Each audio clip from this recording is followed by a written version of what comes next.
Hello' guys, আজি মোৰ এটা নতুন ব্লগলৈ সকলোকে স্বাগতম জনালোঁ।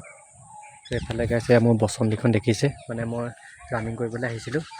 তো এতিয়া মই ঘৰলৈ যাবলৈ লৈছোঁ আৰু তো ফিল্ডৰ পৰা আহিলোঁ এতিয়া ঘৰলৈ গৈ আছোঁ। আজি ফাৰ্মখনৰ ওপৰত কিবা কিবি ক'বলৈও আছে, আপোনালোকক দেখাবলৈও আছে। তো শেষলৈকে ভিডিঅ'টো চাই থাকিব আপোনালোকে আৰু অলপমান মৰম দিব। তো গাইজ ব'লক তেন্তে ঘৰলৈ গৈ থাকোঁ, তাৰপৰা আপোনালোকক দেখাই আছোঁ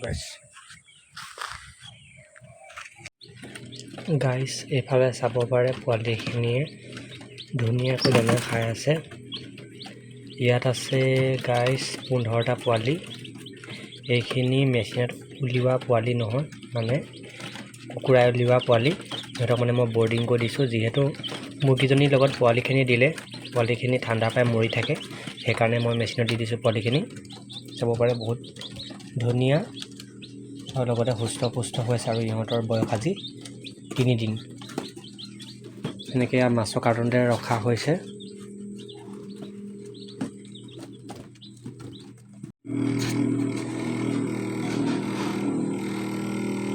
দেখিছে গাইজ, পূৰা ডিম ফুল হৈ আছে।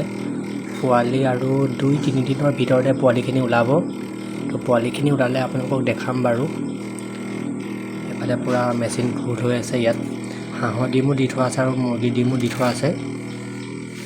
এইফালে এটা মেচিন চলি আছে, দেখিছে গাইজ। এইখনে হৈছে মোৰ ফাৰ্মখন। তো ভিতৰত গৈ দেখাই আছোঁ। ভিতৰৰ কণ্ডিশ্যন একেবাৰে বেয়া হৈ গৈছে। দেখাই আছোঁ ৰ'ব। এইফালে দৰ্জা কণ্ডিশ্যনো বেয়া হৈ গৈছে। এইফালে চাব পাৰে গোটেইখন পানী পৰিছে। এইফালে এজনী মুৰ্গী উমনি দি থৈছোঁ। এইফালে এজনী পোৱালি ওলাইছে এটা। এইফালে এজনী উমনি লৈ আছে, ইয়াত বাৰু নাই।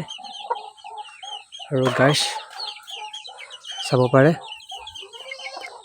মুৰ্গী নাই, ইয়াত কেইটামানহে আছে, 10টামান আছে। আৰু এফালে গাইজ গোটেই এন্দুৰে খান্দি দিছিলে। যোৱাকালি মই কোৰ মাৰি দিলোঁ ভিতৰত। এইফালে এতিয়া ইহঁতক খাবলৈ দিলোঁ, ইহঁতে ধুনীয়াকৈ খাই বৈ আছে, দেখিছে একেবাৰে বেয়া হৈ গ'ল।